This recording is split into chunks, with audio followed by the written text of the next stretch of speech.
Alors, cours numéro 16, donc on est arrivé aux 2/3 des cours. Et ce cours, je l'ai intitulé l'alpha et l'oméga. L'alpha et l'oméga qui signifie en grec le commencement et la fin. Autrement dit, l'alpha c'est la première lettre de l'alphabet grec et l'oméga c'est la dernière lettre de l'alphabet grec. Et ce titre, je le tire d'un verset de la Bible, Apocalypse chapitre 22, verset 13. C'est Jésus qui déclare « Je suis l'alpha et l'oméga, le premier et le dernier, le commencement et la fin. » Amen. Amen. Et ce que je voudrais qu'on réalise à travers ce cours, si vous voulez, c'est que, en fin de compte, à travers ce titre, ce que j'ai voulu dire, c'est que Dieu est un Dieu d'ordre. Et que quand Dieu commence quelque chose, il va jusqu'au bout et il va jusqu'à ce que ce qu'il a commencé soit parfaitement accompli et achevé. Amen. Et c'est quelque chose qui est particulièrement important. Pourquoi? Parce qu'on vit dans un monde aujourd'hui, vous savez, on dit toujours que le monde y va à 200 à l'heure, on dit toujours voilà, mais on vit dans un monde où la persévérance, c'est quelque chose qui est devenu un petit peu rébarbatif pour la plupart des gens. Et vous remarquerez que beaucoup de gens ont tendance à commencer des choses sans jamais les finir. Et beaucoup de gens ont tendance à commencer des relations sans jamais les finir. Aujourd'hui, les divorces, c'est quelque chose qui est monnaie courante parce qu'on ne va pas jusqu'au bout des choses. Je lisais il y a quelques années des statistiques et elles étaient assez alarmantes. Vous savez qu'au jour d'aujourd'hui, un couple sur deux divorce dans les 2 ans qui suivent leur mariage. Et je crois que c'est 3 couples sur 5 dans les 5 ans. Donc on est quand même dans un truc qui est complètement aberrant. Mais quand vous regardez pourquoi les couples divorcent, c'est encore plus aberrant. Et quand on discute avec les gens, qu'on les oblige à réfléchir et tout ça, et on voit ça, vous savez, moi j'ai vu ça à l'époque de ma formation, sur les conseils que l'on peut avoir vis-à-vis d'un couple, par exemple, dans la relation d'aide. Vous savez, moi parfois je vois des gens en tant qu'individu, mais parfois on voit des gens en tant que couple. Et quand vous grattez un petit peu, vous vous apercevez que l'origine du divorce, ou l'origine de la crise qui les amène au bord du divorce, elle se trouve dans des histoires de sous-vêtements qui ont été laissés au pied du lit, de poulets qui ont brûlé, mais les trucs aberrants. Vous imaginez, le jour où ils se sont mariés, waouh, c'est la chair de ma chair, les os de mes os, je l'aime, c'est mon amour infini, et ton amour infini, il a été vaincu par une chaussette au pied du lit. Bah excusez-moi, mais c'est quand même pas glorieux que notre amour infini pour notre conjoint soit vaincu par une chaussette, ou par un poulet qui a brûlé dans le four. Alors vous êtes là, mais généralement c'est quoi? C'est que la fameuse chaussette ou le fameux poulet qui a brûlé, on commence à croire que ça a été fait exprès. C'est fait exprès. Tu laisses exprès les chaussettes au pied du lit pour que je me baisse les ramasser. Mais je suis pas ta boniche. Oui, mais toi t'as fait exprès de brûler le poulet. Tu sais que je l'aime pas trop cuit. Et voilà. Et on est vaincu par des... Excusez-moi l'expression, il n'y a pas d'autre mot. Corinne, excuse-moi si tu me vois, mais on est vaincu par des conneries. C'est inacceptable. C'est inacceptable. Et vous allez voir que au sein de notre vie chrétienne, souvent, on est arrêté par le diable pour des conneries. C'est des bêtises. Quand on analyse froidement, en dehors de nos émotions, en dehors du stress émotionnel qu'une situation peut engendrer, quand on analyse bêtement le truc, la plupart du temps, on va se dire, mais comment j'ai pu réagir comme ça? Comment j'en suis arrivé là? Comment je finis par divorcer, par amener la souffrance, la douleur dans le cœur de mes enfants pour une chaussette? Alors bien sûr, ce n'est pas toujours une question de chaussette. Mais vous verrez que ça commence souvent avec des histoires comme ça. Parce que sur la chaussette va se greffer le slip, et sur le slip va se greffer la machine à laver, le machin, le truc, le bain. Mais tout ça, c'est un château de cartes de problèmes qui se serait réglé facilement si dès le départ, on avait confronté nos problèmes à la lumière de Christ. Amen. Amen. On parle de couple là, mais je vais vous dire, on peut parler de couple, on peut parler de nos appels. Ah oui, je me souviens, j'ai été appelé par Dieu. J'ai été appelé par Dieu quand j'étais enfant. Dieu m'a dit qu'il voulait que je le serve. Et ensuite, quand j'étais adolescent, Dieu m'a parlé et puis il m'a dit que qu'il voulait que je le serve et que je ferais des signes et des miracles et des prodiges. Et puis quelques années après, je suis allé à Jeunesse en Mission, et puis là encore j'ai senti l'appel de Dieu sur ma vie. Et tu fais quoi aujourd'hui? Rien. Pourquoi? Ah ouais, parce qu'un jour j'ai été trop blessé dans l'église. Ah bon, t'as été trop blessé par quoi? Oui, ben il y a quelqu'un qui m'a pas dit bonjour. Et je me suis senti rejeté, mal aimé.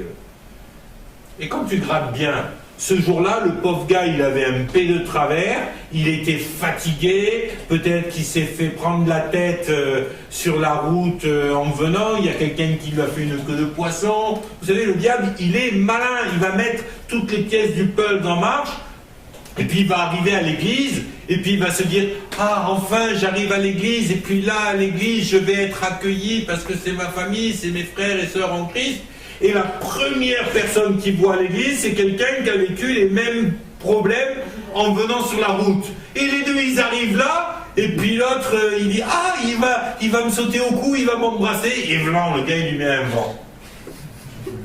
C'est pas qu'il aime pas. C'est pas qu'il a voulu être méchant. C'est que lui aussi, il avait la tête prise dans ses problèmes, il lui a mis un vent. Et alors à cause de ça, tu ne vas plus à l'église, à cause de ça, tu as un problème, à cause de ça, tu décides d'arrêter de servir Dieu, et puis quelques années après, tu fais le bilan de ta vie. Dieu t'a parlé quand tu étais enfant pour le servir, il t'a parlé quand tu étais adolescent pour le servir, du coup tu es parti à Jeunesse en Mission, il t'a encore parlé à Jeunesse en Mission pour le servir, et aujourd'hui tu fais quoi? Rien. Parce qu'il m'a pas fait la bise quand je suis arrivé à l'église. Vous voyez comment le diable fonctionne? Il va tout faire pour vous empêcher d'aller jusqu'au bout des choses. Dans le livre des Actes, à la fin du livre des Actes, Paul est en train de retourner sur Jérusalem, et puis il est en train de discuter avec des disciples qui l'exhortent, qui l'encouragent, il leur dit « Continuez, persévérez, allez jusqu'au bout, certainement on ne se verra plus jamais parce que c'est une époque où l'Église est dans de grandes persécutions, excusez-moi, c'est bien plus grave que de ne pas dire bonjour à quelqu'un. » Et Paul, il dit « Moi je suis heureux parce que j'ai couru la course jusqu'au bout et je vous encourage à faire de même. » Et mes amis, excusez-moi, les persécutions qu'a subies Paul, elles sont autrement plus difficiles à supporter que le gars qui oublie de vous dire bonjour ou que la sœur qui oublie de vous dire bonjour quand vous arrivez un dimanche matin à l'église. Elle a fait exprès. Elle a fait exprès, il a raison maintenant. Ok? Alors, mes amis, prenons exemple sur Jésus qui va toujours aller jusqu'au bout des choses. Et pour ça, je voudrais qu'on réfléchisse à la façon dont le Père a agi. Essayez d'imaginer la situation de Dieu. Il a créé le ciel et la terre. Sur la terre, il a créé toutes sortes de plantes, d'animaux plus merveilleuses les unes que les autres. Au sein de cette terre, il va créer un jardin merveilleux dans lequel il ne manque rien. Il va placer l'homme et la femme dans ce jardin. Il leur demande un truc, somme toute, pas compliqué à faire. C'est tu ne mangeras pas de ce fruit-là. Et qu'est-ce qui se passe? Ils en mangent. C'est quand même pas compliqué ce qu'il leur a demandé, Dieu. Attendez, c'est pas compliqué. Tu ne mangeras pas de ce fruit, mais tu as tous les autres fruits pour toi. Est-ce que Dieu, il n'aurait pas eu de bonnes raisons d'être déçu? Ben oui. Mais avant même que le péché est arrivé, il avait déjà prévu le moyen de pardonner l'homme de ses péchés, de ses transgressions. Parce que Dieu veut aller jusqu'au bout dans sa relation avec nous. Mes amis, si Judas, qui était un homme mauvais, la Bible nous dit que c'était un voleur, qu'il n'avait pas d'amour ou de compassion pour les pauvres, il voulait taper dans la caisse. Eh bien, si Judas s'était repenti, était tombé à genoux devant la croix et avait crié à Dieu, pardonne-moi, j'ai fait une erreur, Dieu aurait été jusqu'au bout et l'aurait pardonné. Pourquoi? Parce que la Bible nous dit que le Père désire que nul ne se perde. Judas, plutôt que de faire ça, il a préféré se juger lui-même, ça s'appelle sa propre justice, se condamner lui-même et s'exécuter lui-même. Ben moi, je préfère fonctionner avec la justice de Dieu qu'avec ma propre justice. Amen. Donc, apprenons à prendre exemple sur Jésus et allons jusqu'au bout. Ce que Dieu fait, il va toujours jusqu'au bout de ses projets, et en particulier pour tout ce qui concerne l'humanité. Il est à la fois le Dieu de l'univers, tout ce qui peuple les étoiles, les galaxies et tout ça, et en même temps, il est le Dieu d'Abraham, le Dieu d'Isaac, le Dieu de Jacob.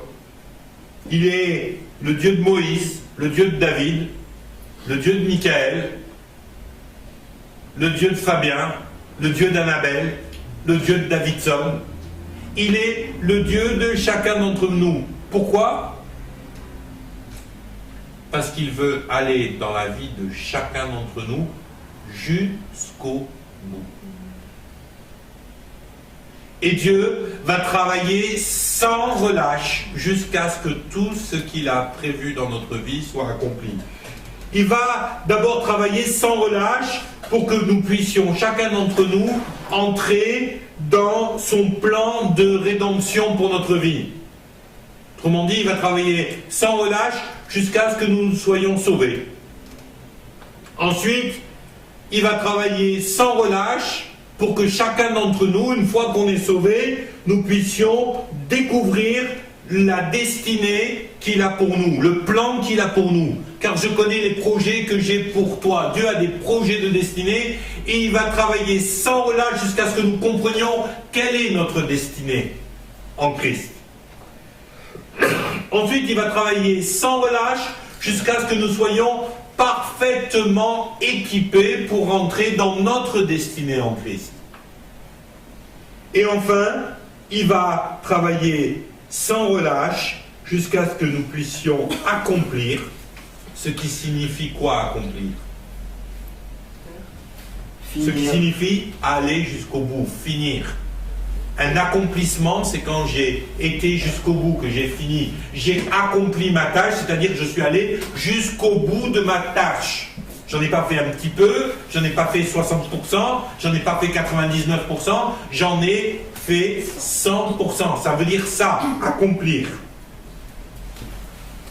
Le problème, c'est que si lui travaille sans relâche, nous, on a tendance à nous relâcher dans notre effort et régulièrement, on n'arrive pas à aller jusqu'au bout de ce que Dieu attend de nous. Je vais vous dire même plus, on n'arrive même pas à aller jusqu'au bout de ce que nous on s'est fixé la plupart du temps personnellement. Alors apprenons à prendre exemple sur Christ pour aller jusqu'au bout. Paul déclare dans l'épître au Timothée, alors qu'il est enchaîné au fin fond d'une prison, donc on ne peut pas dire que sa vie elle est glorieuse à ce moment-là, hein. Et qu'est-ce qu'il dit à Timothée? J'ai combattu le bon combat, j'ai achevé la course. Achevé, accompli. Je suis allé jusqu'au bout de la course et j'ai gardé la foi. Mes amis, si nous voulons aller jusqu'au bout du combat, jusqu'au bout de la course, il va falloir que nous apprenions à garder la foi dans ce que Dieu nous a dit. La plupart des gens, je vous parle des chrétiens là, qui ne vont pas jusqu'au bout des choses, c'est parce qu'ils ne gardent pas la foi dans ce que Dieu leur dit. Et la plupart du temps, ils ne vont pas vous dire « Ah, j'ai perdu la foi dans ce que Dieu m'a dit ». Ils vont vous expliquer que Dieu a changé d'avis. Quand vous entendez certains, vous avez l'impression que Dieu c'est une girouette. Un jour il dit quelque chose, le lendemain il dit autre chose, le surlendemain il dit autre chose, et puis dans 4 jours il va revenir à la première idée. Donc en fait le mieux à faire c'est que pendant les 3 jours entre les 4 jours, vous ne l'écoutiez pas, comme ça vous ne seriez pas dans la confusion. Hein. Puisque Dieu change tout le temps d'avis, c'est connu. Allô? Arrêtons de prendre Dieu pour une bille ou pour une girouette. Dieu, il ne change pas d'avis au gré des vents. Dieu, c'est lui qui dit au vent, tu souffles dans cette direction. Et il ne change pas d'avis. À nous de nous adapter à ce que Dieu dit, pas à Dieu de s'adapter à ce qu'on a envie ou pas envie de faire. Amen. Il faut que nous apprenions à écouter Dieu et à avoir foi dans ce qu'il dit.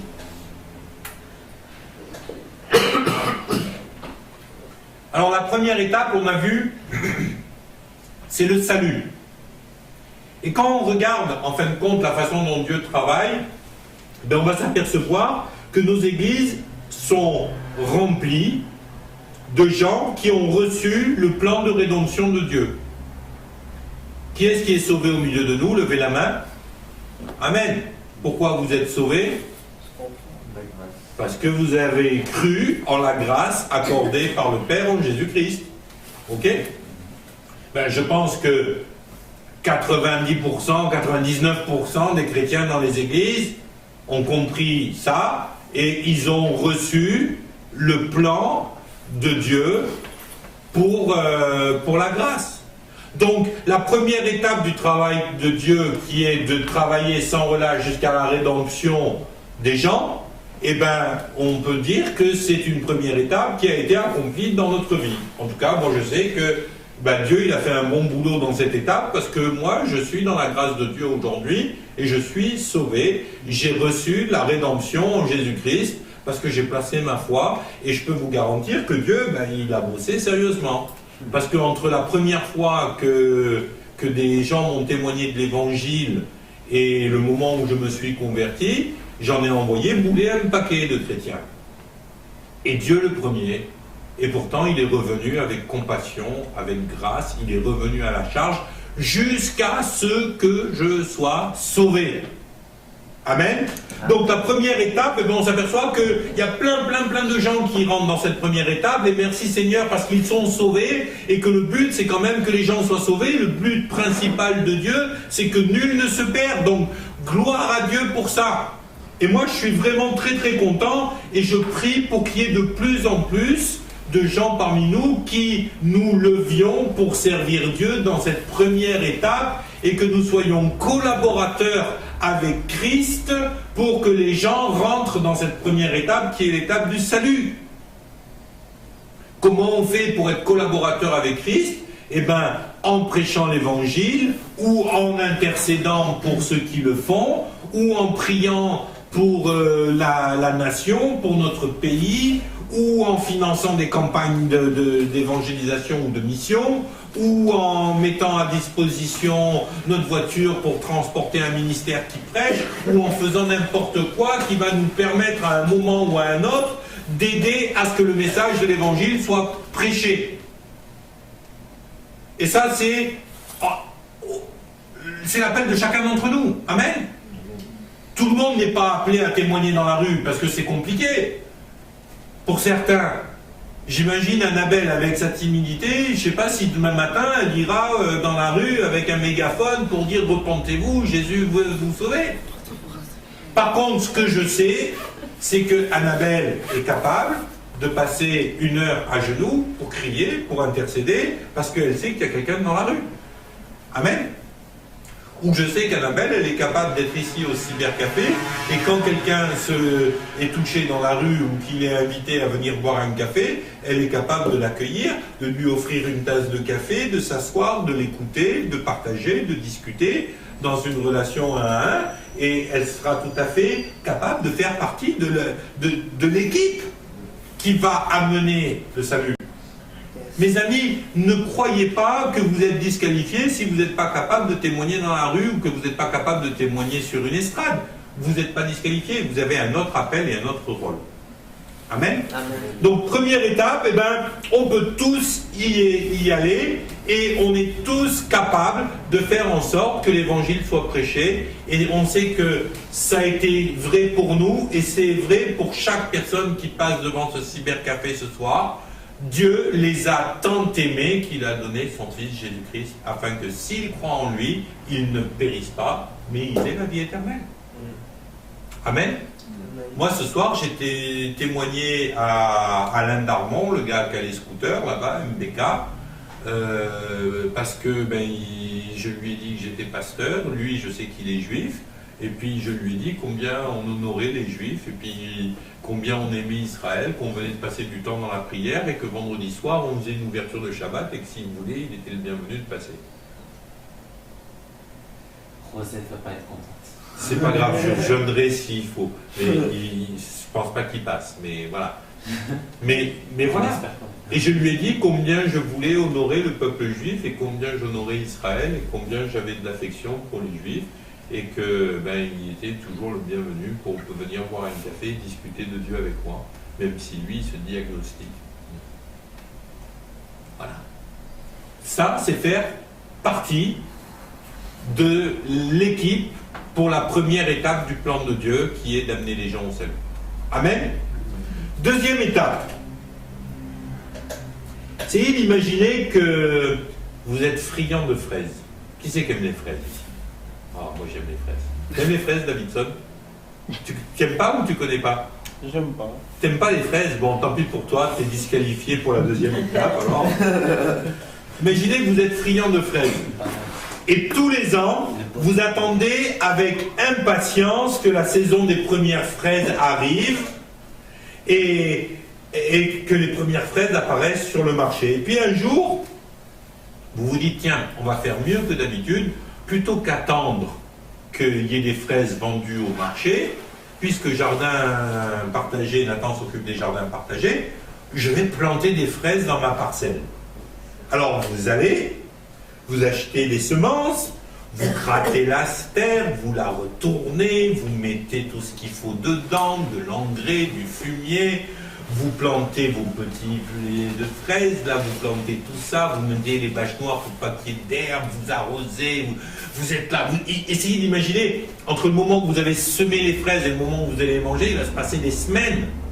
Et tous les jours, vous allez vous arracher de mauvaises herbes, vous êtes là, vous attendez avec impatience que les fraises aient poussé. Vous faites tout ce qu'il faut pour avoir une superbe récolte. Mais le problème, c'est que quand vous êtes allé acheter les semences, le gars il s'est planté. À place de vous donner des semences de fraises, il vous a donné des semences de flageolets. Ah ouais, c'est ballot, hein. C'est pas tout à fait le même goût, hein. Moi, je préfère une tarte aux fraises qu'une tarte aux flageolets. Il n'y a pas photo. Je sais pas si c'est bon. Ben, vous savez quoi?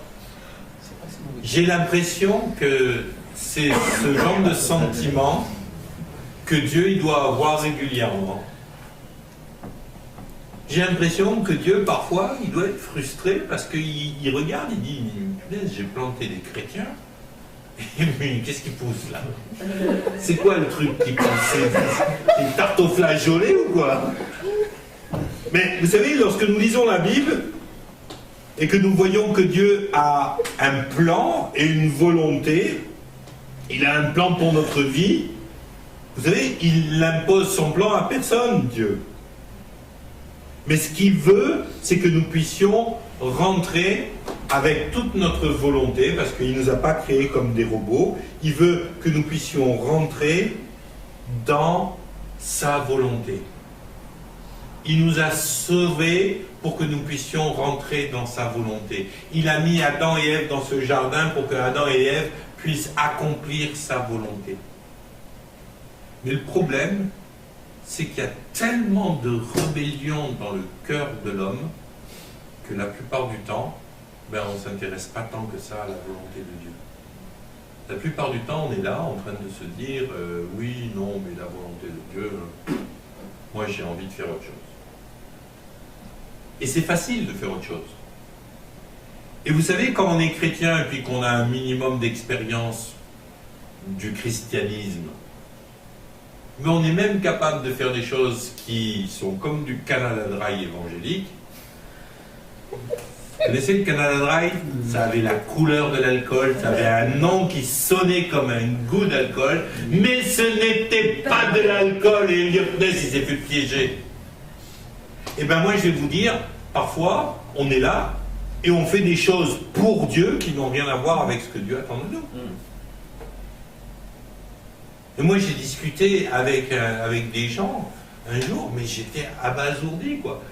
Le gars il me dit je fais un truc pour Dieu, je fais ça pour montrer à Dieu que je l'aime. Et le gars, il se faisait un calvaire sur les genoux, ou je sais plus quoi, là, il montait le calvaire sur les genoux. Je dis, mais il t'a demandé ça, Dieu? Ça m'étonnerait. Ça m'étonnerait que Dieu il te demande ça, parce que Dieu, il n'est pas fou. Par contre, vous verrez que beaucoup de gens qui font des choses pour Dieu, en vérité, ils font ça comme prétexte pour ne pas faire la volonté de Dieu. Moi, je crois que Dieu veut que nous l'honorions en étant obéissants. La Bible nous dit que l'obéissance à Dieu vaut mieux que les sacrifices. Et pourtant, les sacrifices dans l'Ancien Testament, c'est bien Dieu qui les avait demandés. Mais qu'est-ce qu'il nous dit? Il nous dit, vos sacrifices, je les ai en horreur. Vos holocaustes, je ne les supporte plus. Moi, ce que je veux, c'est que vous m'obéissiez. Parce que l'obéissance vaut mieux que les sacrifices. Et bien moi, je crois véritablement qu'il est important d'obéir à la volonté de Dieu. Je vous donne un exemple. C'est que si Dieu, il vous demande, demain matin, de partir et d'aller à des centaines de kilomètres pour aller prêcher l'évangile à une personne, et que vous décidiez de rester à Toulon et de prêcher l'évangile à 1000 personnes, et que sur les 1000 personnes, allez, soyons généreux, il y a 10% qui se convertissent. Vous prêchez, il y avait 1000 personnes à la réunion, il y a 100 conversions. Eh bien, vous aurez peut-être amené 100 fois plus de gens à Dieu que ce que Dieu vous avait demandé au départ, mais vous n'aurez pas obéi à sa volonté. Qui sait que peut-être le gars que Dieu il a voulu que vous alliez évangéliser, c'est peut-être le Jimmy Swaggart de la prochaine génération, ou le Benny de la prochaine génération, ou le Reinhard Bonke de la prochaine génération, et que ce gars-là, il aurait pu amener peut-être des millions de personnes au Seigneur. Non, mais vous avez préféré en amener 100. Ben, vous n'êtes pas dans la volonté de Dieu. Et là, je vais vous donner un témoignage par rapport à l'obéissance, et c'est un témoignage que j'ai entendu. J'étais chrétien depuis à peu près 2-3 semaines quand j'ai entendu ce témoignage en Nouvelle-Zélande. C'est le fameux monsieur qui était chrétien depuis 30 ans, qui avait lu la Bible 30 fois et puis qui avait dit « Je n'ai fait qu'effleurer la berge d'un océan avec mon gros orteil ». Ben, c'était un missionnaire et ce gars-là nous a donné un témoignage de ce qu'il avait vécu quelques années auparavant. Un soir, il est allé se coucher avec sa femme. Et sa femme était en train de lire et lui, il était en train de regarder la télé ou comme ça. Et puis, tout d'un coup, il a entendu le Saint-Esprit lui dire « Je veux que tu ailles là-bas ». Et le là-bas, c'était style 200 km de là où il habitait. Hein. Je veux que tu ailles là-bas et que tu y ailles maintenant.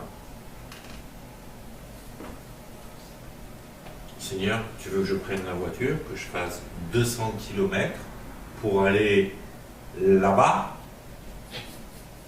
à 11h du soir?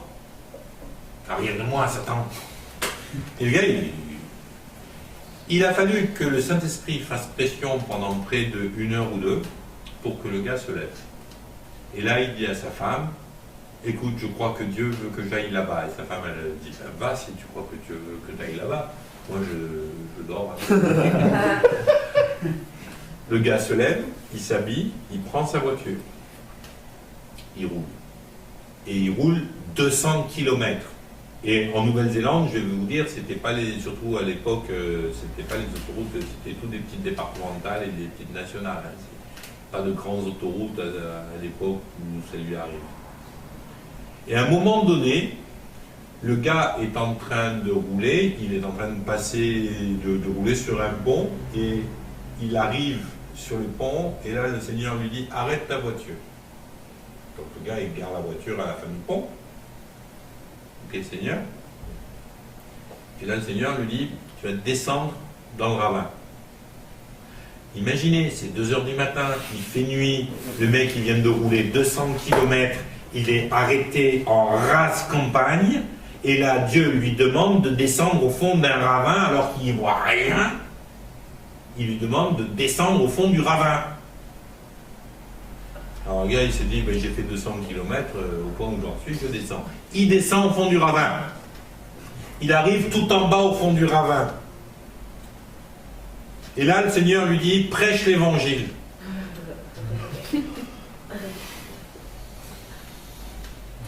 Seigneur, je fais quoi? Là, tu me dis, je prêche l'évangile. Il n'y a que des cailloux. Hein. Je ne sais pas si tu as remarqué.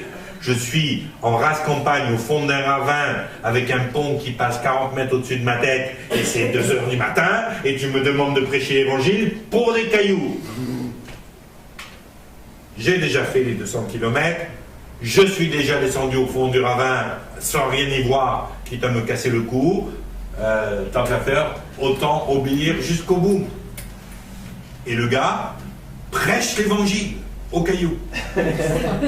Et il prêche l'évangile, et une fois qu'il a fini de prêcher l'évangile, et Seigneur, je fais quoi maintenant? Remonte dans ta voiture, rentre chez toi, va te coucher. Le mec remonte le ravin, monte dans sa voiture, rentre chez lui. Sa femme, ça s'est bien passé? Oui. Il se couche. 2-3 semaines plus tard, donc il est pasteur, hein, le gars c'est un pasteur. Il est dans son église, c'est la fin du culte, il dit au revoir, il serre la main aux chrétiens, et puis tout d'un coup il voit un monsieur qu'il voit pour la première fois. Bonjour monsieur, c'est la première fois que je vois, ouais, je suis représentant de commerce, je viens de passer par là. Ah bon, vous êtes tout seul? Eh bien écoutez, venez manger avec ma femme et moi à la maison, on vous invite à manger, restez pas tout seul après le culte. Ah ben écoutez, c'est gentil, voilà. Puis il commence à... Et puis vous avez la question bateau qu'on vous pose à chaque fois que vous êtes chrétien et qu'on vous invite quelque part. Alors tu nous racontes comment tu es devenu chrétien? À table, il n'y a que ça comme sujet de conversation évidemment. Et puis ben, le pasteur n'y coupe pas. Alors bonjour monsieur, vous nous racontez comment vous êtes devenu chrétien? Et quand il dit, vous savez, moi ça fait pas très longtemps que je suis chrétien, je ne sais pas vraiment comment ça se passe. C'est la première fois d'ailleurs que je viens dans une église. Ah bon, oui, et qu'est-ce qui s'est passé? Bah, écoutez, je suis représentant de commerce, je suis tout le temps sur la route et tout ça, et la dernière fois je suis rentré chez moi, et quand je suis arrivé chez moi, bah, il y avait quelqu'un dans mon lit, c'était pas moi. Il y avait quelqu'un avec sa femme dans son lit, hein, Oui. évidemment. Voilà, donc je suis sorti, j'ai claqué la porte, puis voilà, j'étais rentré un soir trop tôt, mais visiblement ça faisait longtemps que ça durait. Et j'étais tellement désespéré, j'ai roulé, je ne savais pas où j'allais. Et puis à un moment donné, je me suis arrêté sur un pont, j'ai décidé de me suicider, j'ai enjambé le parapet pour me jeter dans le vide. Et là, j'ai entendu quelqu'un qui m'a parlé de Dieu. Et pourtant, il n'y avait personne autour, mais il y a quelqu'un qui m'a parlé de Dieu. Donc j'ai décidé de ne pas sauter. Et puis j'ai donné ma vie à Jésus. Et puis voilà, c'était il y a 3 semaines. Et puis là, aujourd'hui, c'est la première fois que j'ai le courage de pousser la porte d'une église. Ouais, trop beau. Qu'est-ce que c'est beau. L'obéissance.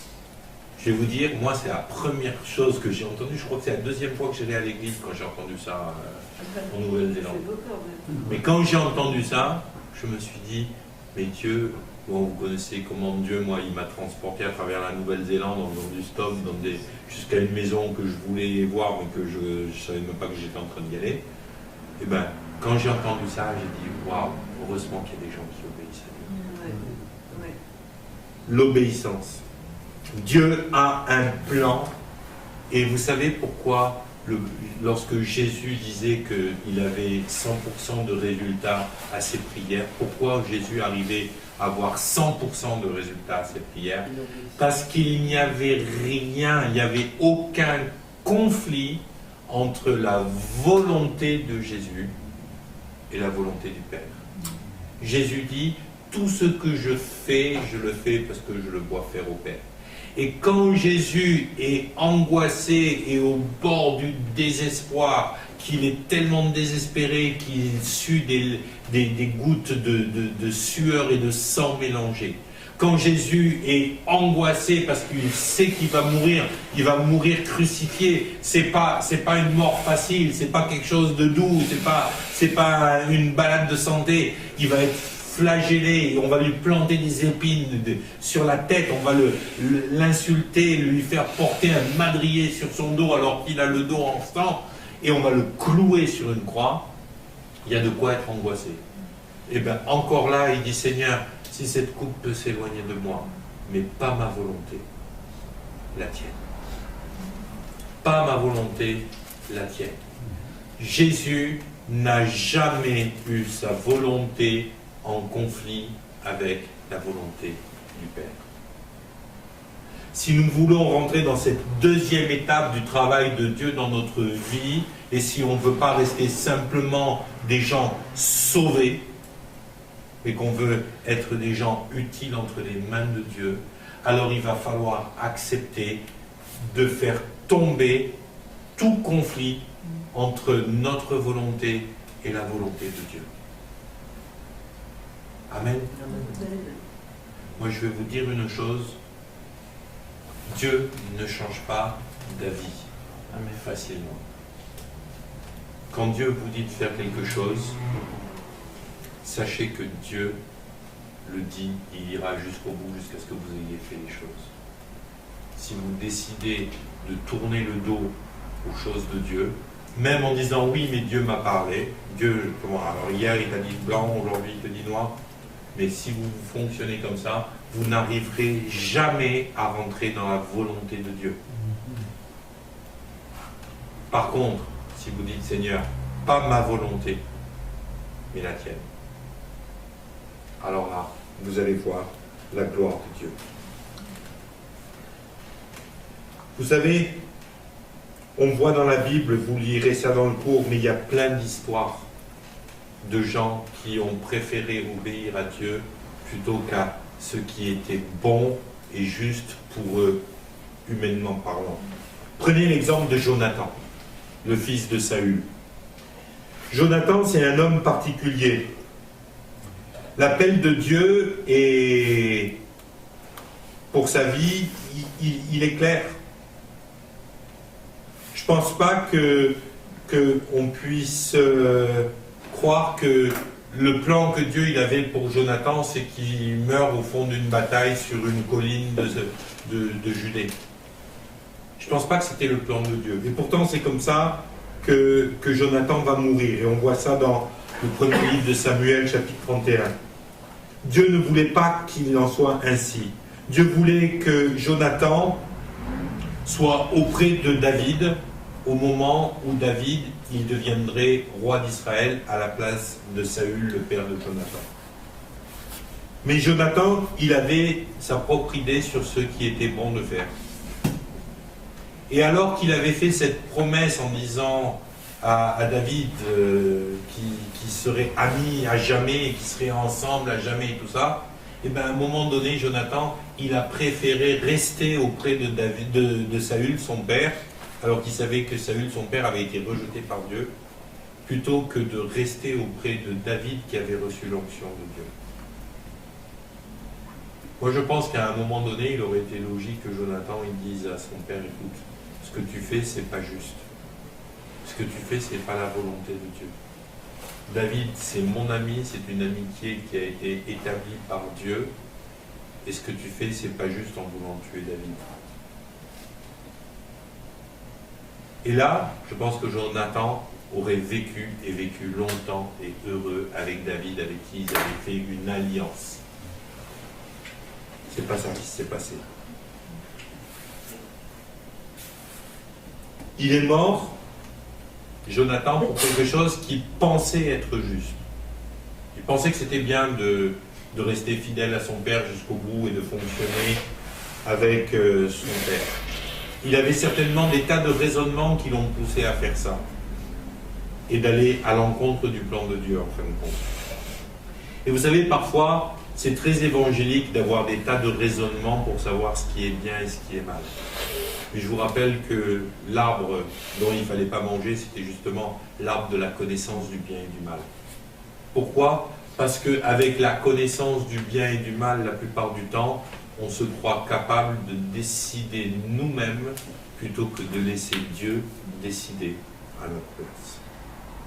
Faire la volonté du Père fait partie même de notre statut d'adopté. Nous avons été adoptés par Dieu. L'Esprit de Dieu témoigne à mon esprit que je suis co-héritier de Jésus, c'est-à-dire co-héritier, Jésus il a hérédité des nations, de la terre entière, nous sommes co-héritiers avec lui. Mais Jésus en même temps, il nous a montré l'exemple. Le meilleur moyen de rentrer dans son appel et dans son héritage, c'est quoi ? C'est d'accepter de faire la volonté du Père. Et comme nous sommes co-héritiers avec Christ, nous devrions être comme Christ, à ne plus entrer en conflit avec la volonté de Dieu. Jésus déclare dans Matthieu chapitre 12, verset 50, « Car quiconque fait la volonté de mon Père qui est dans les cieux, celui-là est mon frère, ou ma soeur, ou ma mère. » Pour être co-héritier avec Christ, il faut être les frères de Christ. Et comment on fait pour être le frère de Christ ou la sœur de Christ ? En faisant la volonté du Père. Prenons la chose à l'envers. Dieu nous a adoptés pour que nous devenions des frères et des sœurs de Jésus-Christ. Alors, faisons comme lui la volonté du Père. Amen. Amen. Pas facile, hein ? Mais c'est à ça que Dieu nous appelle. Troisième étape dans le plan de Dieu. Éphésiens 4, versets 11 à 13. Il a donné les uns comme apôtres, les autres comme prophètes, les autres comme évangélistes, les autres comme pasteurs et docteurs, pour le perfectionnement des saints en vue de l'œuvre du ministère et de l'édification du corps de Christ, jusqu'à ce que nous soyons tous parvenus à l'unité de la foi et à la connaissance du Fils de Dieu, à l'état d'homme fait, à la mesure de la stature parfaite de Christ. Waouh!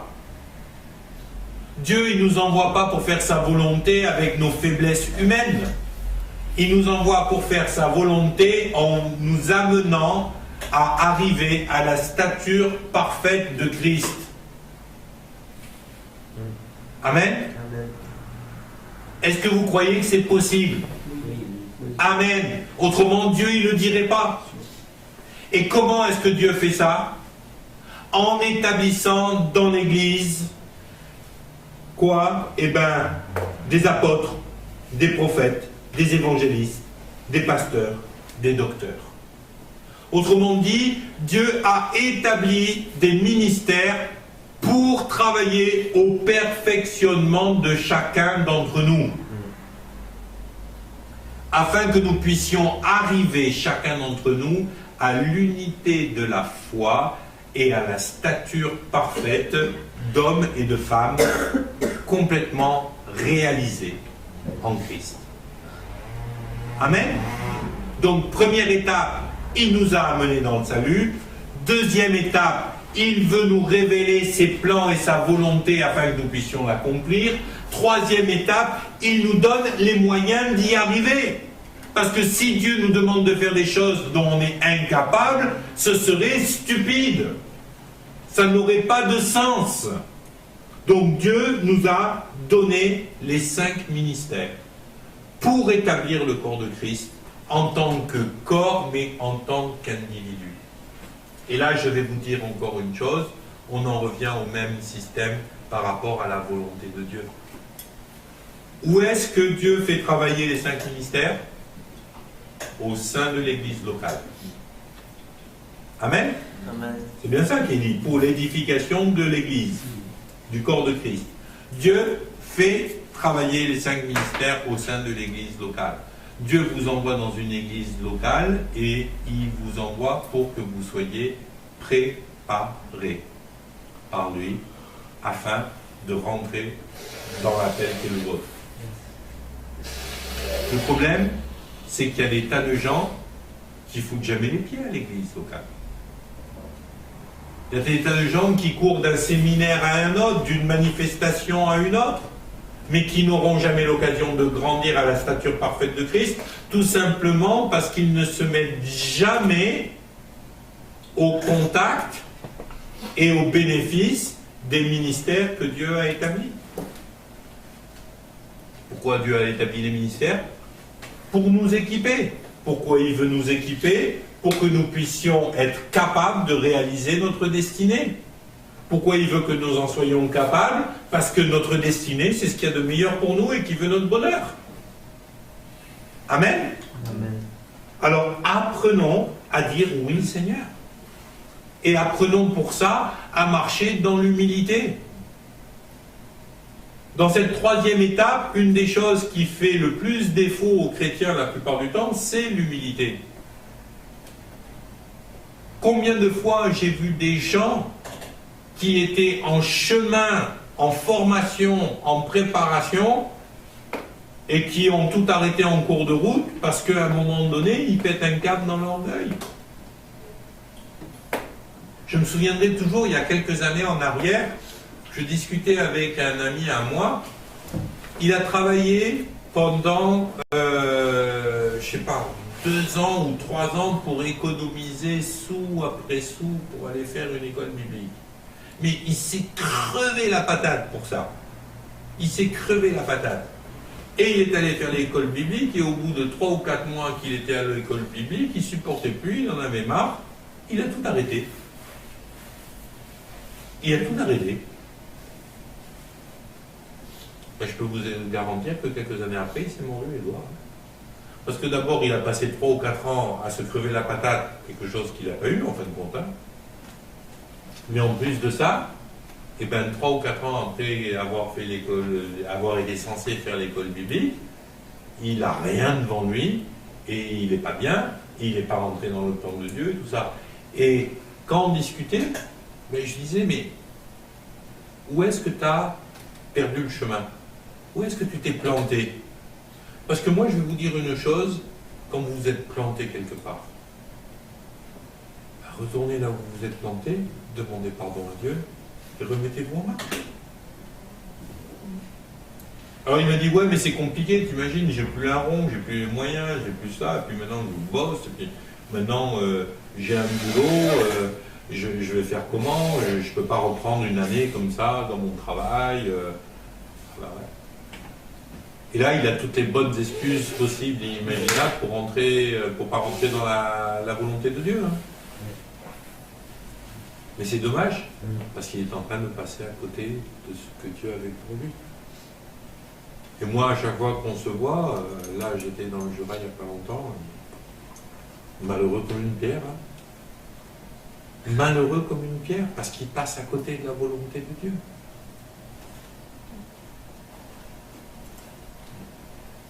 Donc vous voyez, il faut être très, très prudent. Le diable, il va toujours tout faire pour vous arrêter en cours de route, afin que vous ne puissiez pas aller jusqu'au bout de ce que Dieu a prévu. Et comme vous n'arrivez pas au bout de ce que Dieu a prévu, il fout des pans de votre vie complets à la poubelle. C'est son but. Détruire. Quatrième et dernière étape. Écoutez, en fin de compte, nos églises, elles sont pleines de gens qui sont complètement découragés. Découragés parce que, comme cet ami dont je vous parle, ils se sont arrêtés en cours de route. Ils n'arrivent pas à imaginer qu'ils vont pouvoir reprendre un jour. Le découragement guette toujours à un moment ou à un autre de votre vie quand vous vous levez. Parce que dès que vous vous levez, vous faites une cible facile. Tant que vous restez assis au milieu de l'église et puis que vous avez votre petit train-train de tous les jours de chrétien du dimanche, le diable, la plupart du temps, il vous laisse plus ou moins tranquille. Pas toujours d'ailleurs, parce qu'il est méchant.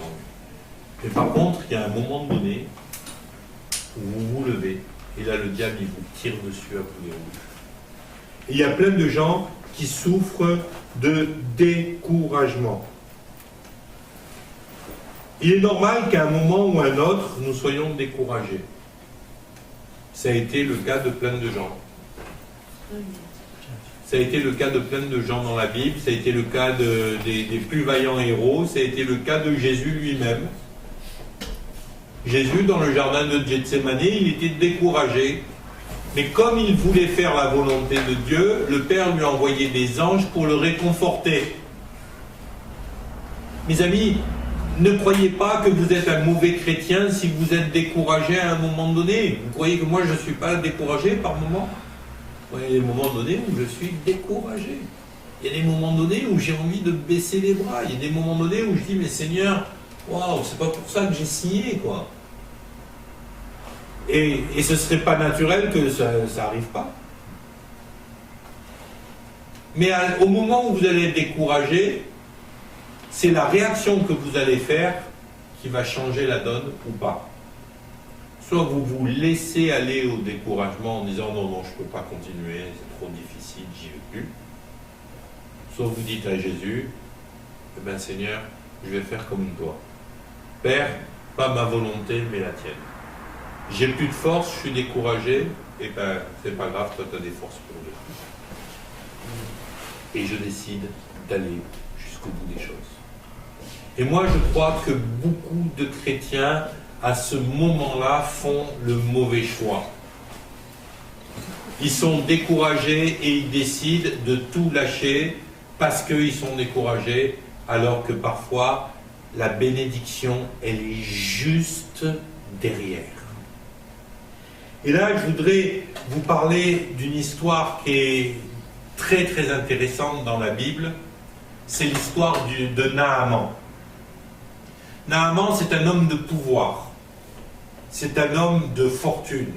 C'est un chef de guerre d'un roi qui est un véritable empereur et puis qui a étendu son empire sur tout le Moyen-Orient de là-bas. Et Naaman, du haut de toute sa puissance, de sa majesté, de tout ce qu'il a, il a juste un petit problème. Il est lépreux. Et la lèpre, on en meurt. À cette époque-là.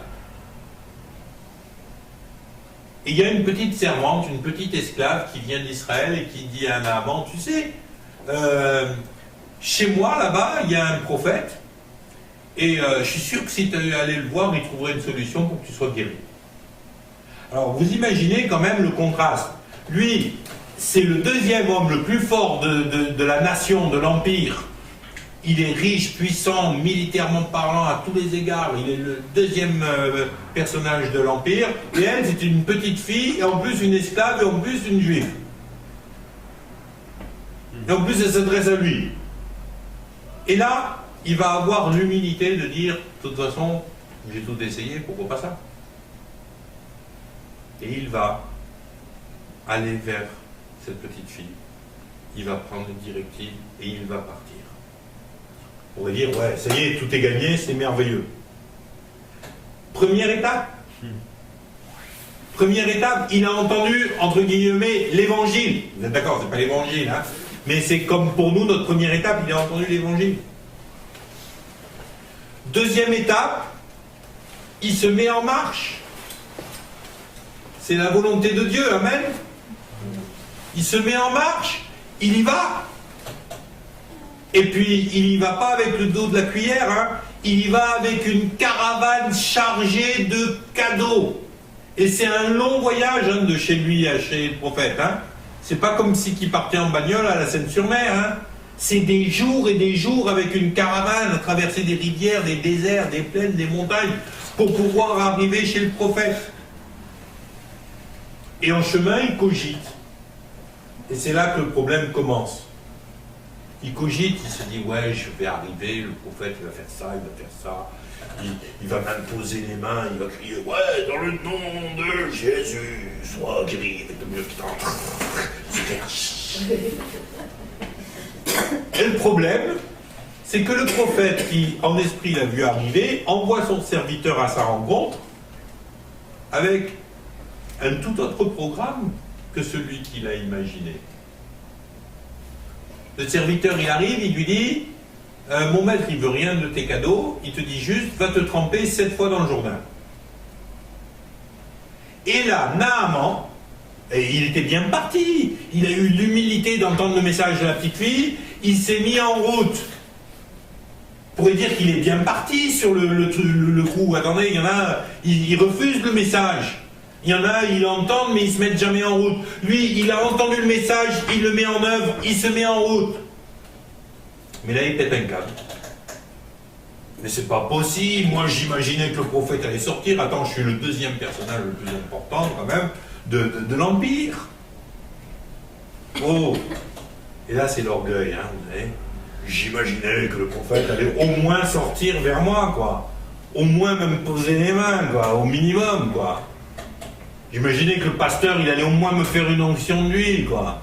Et moi, j'ai dit, ouais, je suis là, et puis le pasteur, il a dit, ben, c'est pas grave, loue le Seigneur, tu vas voir, ça va aller mieux. Oh, bah, c'est pas ça que je m'attendais, hein.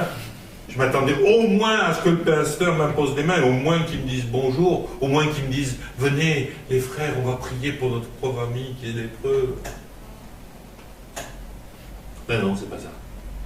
Et là, il repart fâché. Il est sur le point de passer à côté de la bénédiction. Heureusement, il y a un de ses serviteurs qui lui dit, écoute, oh, si le prophète il t'avait demandé de décrocher la lune, tu aurais trouvé un moyen, tu aurais appelé la NASA, tu serais allé, quoi. Tu aurais acheté une fusée, tu serais allé décrocher la lune. Et si tu avais demandé quelque chose de très compliqué, le prophète.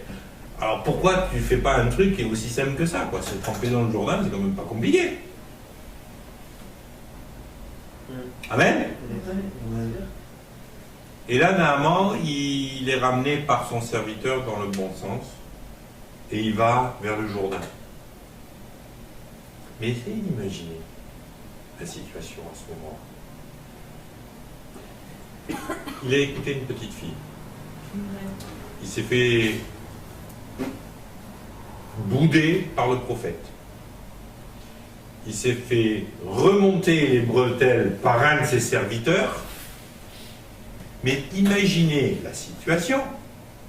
Le voilà au bord du Jourdain, avec toute sa caravane, avec ses soldats, avec ses serviteurs, avec tout le monde qui le regarde, et il est obligé de se déshabiller pour aller dans le Jourdain, d'enlever ses beaux habits d'apparat, mais surtout d'exposer sa lèpre à tout le monde. Hein. Je ne sais pas si vous vous souvenez dans la Bible, mais la lèpre, c'est un truc qui vous rendait tellement impur que vous ne pouviez plus rien faire, vous ne pouviez plus vivre avec les gens, c'était terrible, quoi. Il est obligé de se dépouiller de ses attributs royaux, de sa puissance, de tout ça. Et le voilà qui rentre dans le Jourdain. Et vous imaginez quoi? Les mecs, ils étaient là, ils étaient tous en train de regarder pour voir ce qui allait se passer. Hein. On ne peut pas faire ça discrètement. Hein. Ils sont tous là en train de le regarder. Et en plus de ça, le prophète, il lui a dit de se tremper 7 fois. Et normalement, il se trempe une première fois. Et moi, je ne sais pas s'il l'a fait, mais c'est ça que j'aurais fait. Hein. Je me trompe une première fois et je regarde si ça va mieux. Hein. Il n'y a rien qui va mieux. Puis il se trompe une deuxième fois. Toujours rien. Et là, il y a le doute qui commence à rentrer. Puis il se trompe une troisième fois. Toujours rien. Puis là, j'imagine, sur les berges du Jourdain, ça commence à jaser, quoi. Au plus tard, il se passe toujours rien. Tu crois que ça va marcher? Non, ça ne peut pas marcher. Puis regarde dans quel état il est, le pauvre. De toute façon, il va mettre l'eau crevée, hein, avec sa lèvre. Tu te rends compte, l'homme le plus puissant, le deuxième homme le plus puissant de l'île. Vous imaginez ce qu'il pourrait se raconter à ce moment-là devant le Jourdain. Puis il se trompe une quatrième, une cinquième fois. Toujours pas de résultat. Et là, il doit se dire, mais je suis complètement débile de faire des trucs comme ça. Et puis il se trompe une cinquième, une sixième fois. Toujours pas de résultat. Mais mes amis, s'il avait arrêté de se tromper là, et qu'il était sorti de l'eau en disant j'en ai marre de ces conneries, eh bien mes amis, il n'aurait jamais été guéri. Il a fallu qu'il persévère jusqu'au bout, qu'il se trempe 7 fois dans le Jourdain. Et à la 7e fois, il a eu son miracle, il a eu sa guérison. Il est passé par les 4 étapes que nous venons de vivre.